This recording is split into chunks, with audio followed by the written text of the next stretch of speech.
या देवी सर्वभूतेषु शक्तिरूपेण संस्थिता नमस्तस्यै नमस्तस्यै नमस्तस्यै नमो नमः। शक्ति रूपा माँ दुर्गा भवानी को मेरा नमस्कार है। प्रिय भक्तों, आज मैं आपको श्रीमद् देवी भागवत महापुराण प्रथम स्कंद के 12वें अध्याय की कथा जो है सुनाता हूँ। इसमें राजा सुद्युम्न की इला नामक स्त्री के रूप में परिणति, इलाका, बुद्ध से विवाह और पुरुरवा का उत्पत्ति, भगवती की स्तुति करने से इला रूपधारी राजा सुद्युम्न की सायुज्य मुक्ति। तो सूत जी बोले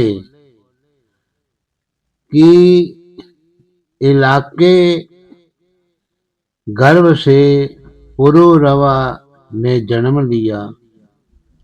ये प्रसंग मैं आप लोगों से कहता हूँ। वे बुद्ध पुत्र पुरुरवा बड़े धर्मात्मा, यज्ञ करने वाले एवं दानशील थे। सुद्युम्न नामक एक राजा थे। वे बड़े ही सत्यवादी और जितेंद्रिय ब्रह्मचारी थे। एक बार वे सैन्य व घोड़े पर आरूढ़ होकर आखेट के लिए जंगल में गए।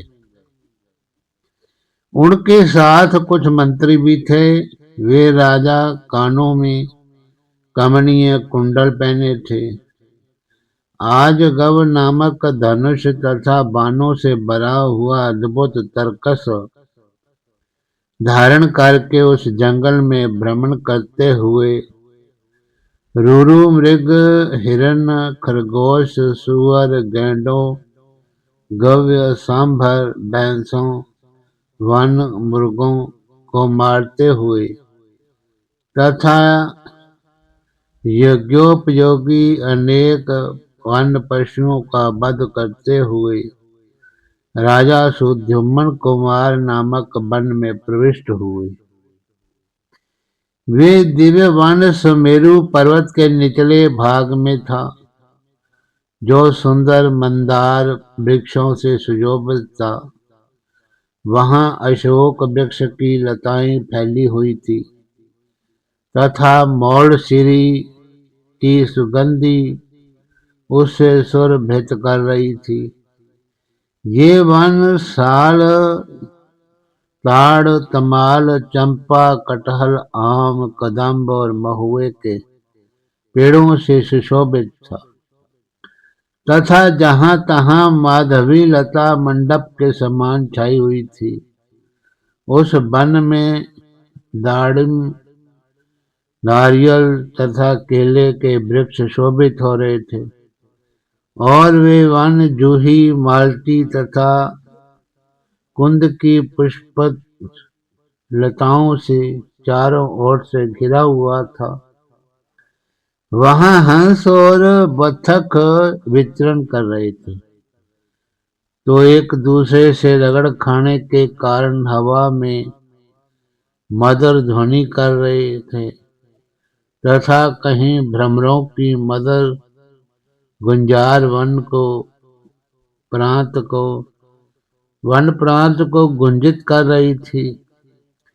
इस प्रकार वे वन सब प्रकार से सुखदायक था। कोयलों की ध्वनि से मंडित तथा पुष्पों से युक्त वृक्षों को देखकर अनुचरों के साथ राजा सुद्युम्न बहुत प्रसन्न हुआ। राज ऋषि सुद्युम्न ने वहां प्रवेश किया तो उसी क्षण वे स्त्री के रूप में बदल गए। उनका घोड़ा भी घोड़ी के रूप में हो गया। इससे वे राजा चिंता में पड़ गए। वे मन में सोचने लगे कि ये क्या हो गया। चिंता से व्याकुल वे राजा सुद्युम्न बार बार सोचते हुए बहुत दुखी तथा लज्जित हुए। उन्होंने सोचा कि अब मैं क्या करूं और स्त्रीत्व भाव से युक्त मैं घर कैसे जाऊं। मैं अब कैसे राज्य संचालन करूंगा। मैं इस प्रकार किससे ठगा गया। ऋषिगण बोले, हे लोम हर्षण सूत जी, आपने ये बड़ी आश्चर्यजनक बात कही है। देवता के समान तेजस्वी राजा सुद्युम्न स्त्रीत्व को प्राप्त हो गए।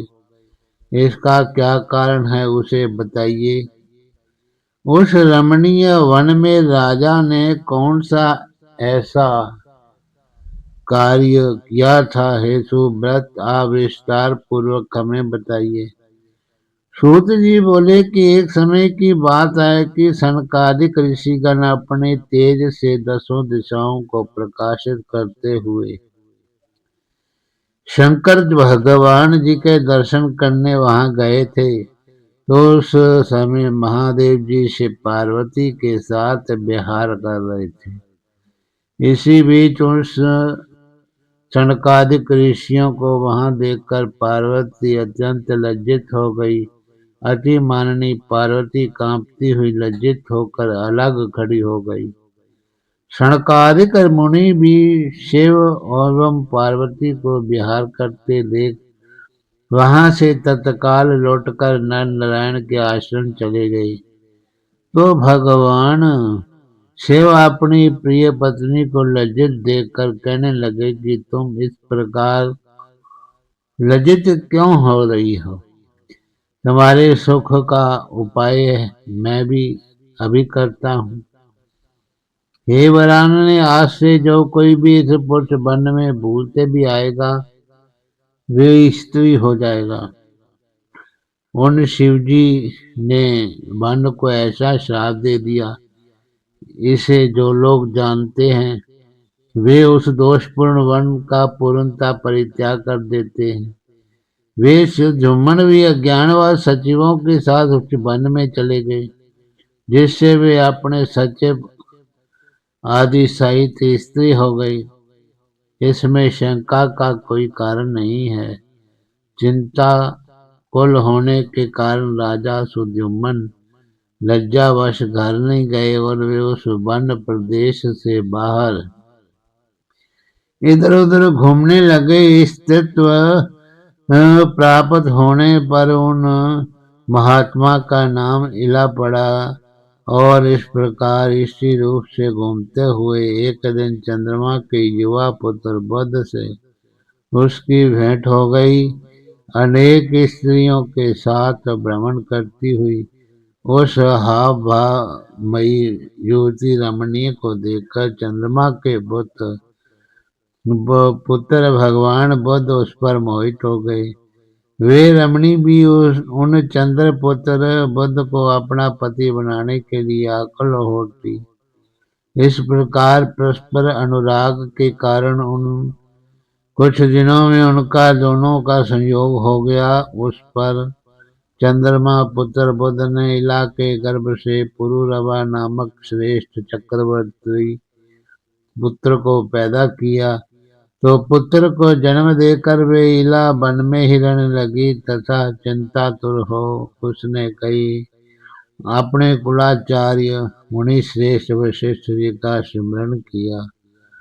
इला के स्मरण करते ही वशिष्ठ जी वहां आए। सुद्युम्न की ये दशा देखकर उन्हें बड़ी दया आई।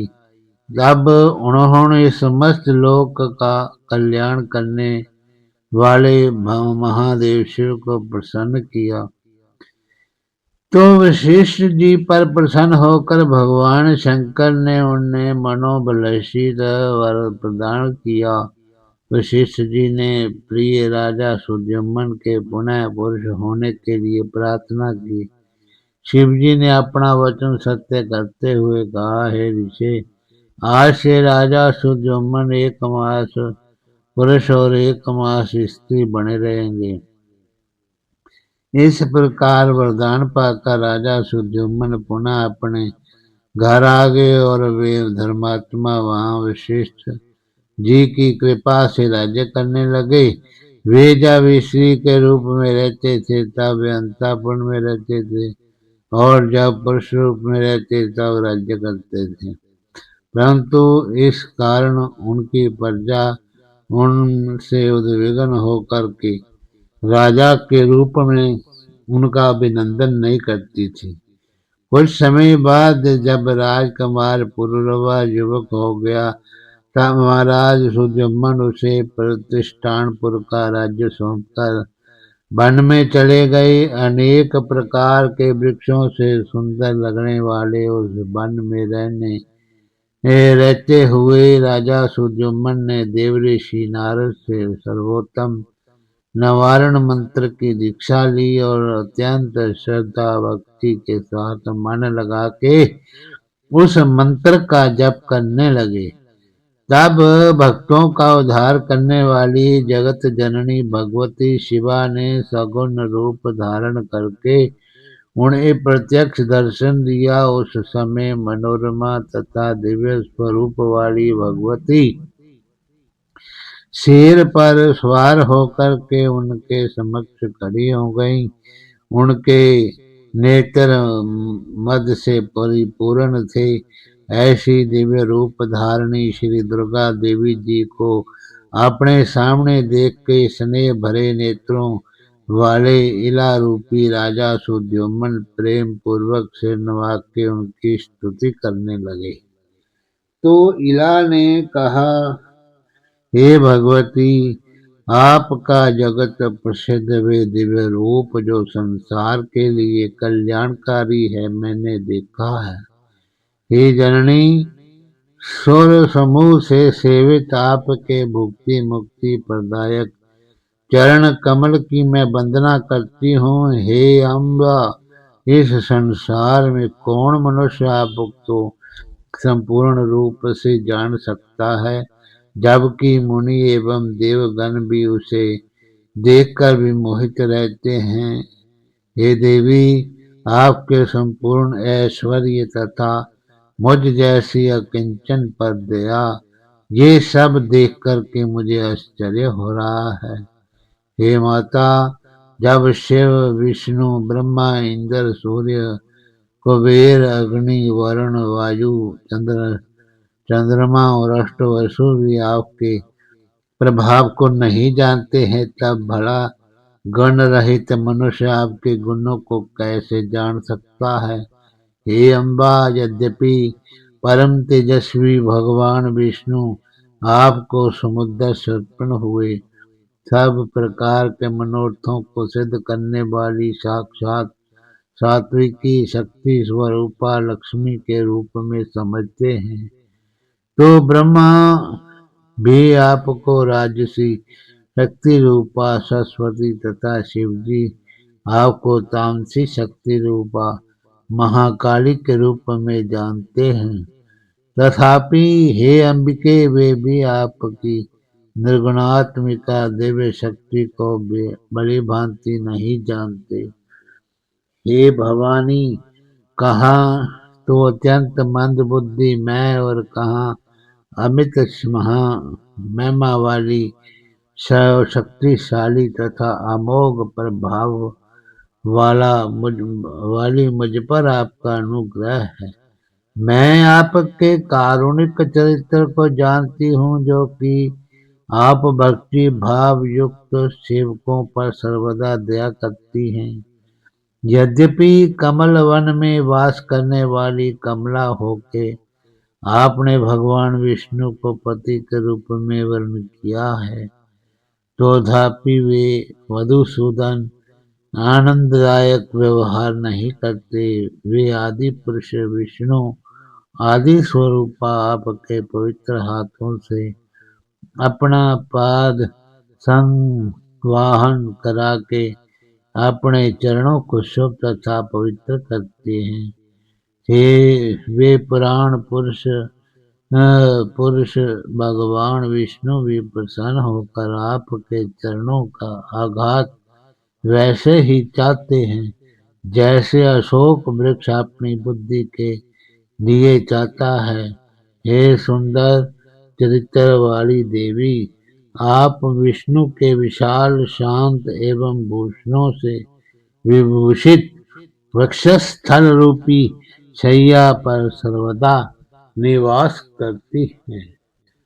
उस समय ऐसा जान पड़ता है मानो सुंदर श्याम मेघ में बिजली जगदीश्वर होते हुए भी क्या चमक रही हो, तब आपके वाहन नहीं बन जाते। हे हे अम्बा, यदि क्रोधित होकर आप उनको त्याग दें तो वे भगवान विष्णु अपूजित और शक्तिहीन होकर कुछ नहीं कर पाएंगे, क्योंकि लोक में भी देखा जाता है कि श्रीहीन गुण रहित एवं उदासीन पुरुष तो उनके कुटुंबी जन भी त्याग देते हैं। क्या ब्रह्मा आदि देवगण भी किसी समय नहीं थे जो दिन रात आपके चरण कमलों का ही आश्रय रखते हैं? तो मैं तो मानती हूँ कि आपने ही उन्हें पुंसत्व प्रदान किया है। अतः हे अनंत पराक्रमशालिनी, मैं आपकी शक्ति का क्या वर्णन कर सकती हूँ। आप ना तो स्त्री हैं, ना पुरुष, ना निर्गुण है, न सगुण है, ऐसी मेरी धारणा है।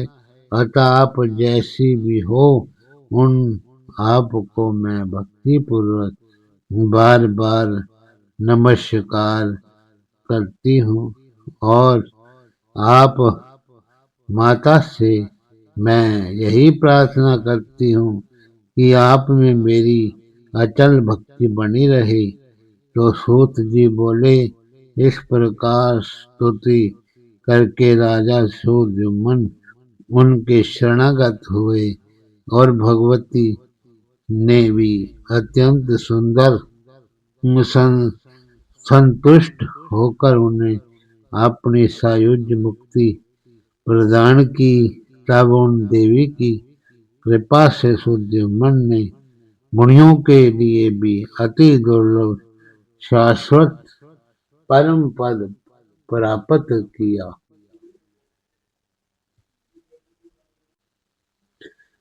हे कठोर हृदय, हे मैं भी अभी भी तुम्हारे ऊपर आसक्त हूँ। और हे उर्वशी बोली कि तुम्हारा ज्ञान अब कहाँ चला गया है। हे पृथ्वी पते, भेड़ियों के समान स्त्रियों को किसी से मित्रता नहीं होती। अतः राजाओं को चाहिए कि वे स्त्रियों और चोरों पर कभी भी विश्वास न करें। अब आप अपने घर की ओर जाइए, सुख भोगिए और मन में किसी प्रकार की चिंता मत कीजिए। इस प्रकार अत्यंत विषयासक्त होने के कारण उर्वशी के समझाने पर भी राजा को ज्ञान नहीं हुआ। उस स्वेच्छाचारिणी अप्सरा के स्नेह में जकड़े रहने के कारण उन्हें अपार दुख प्राप्त हुआ।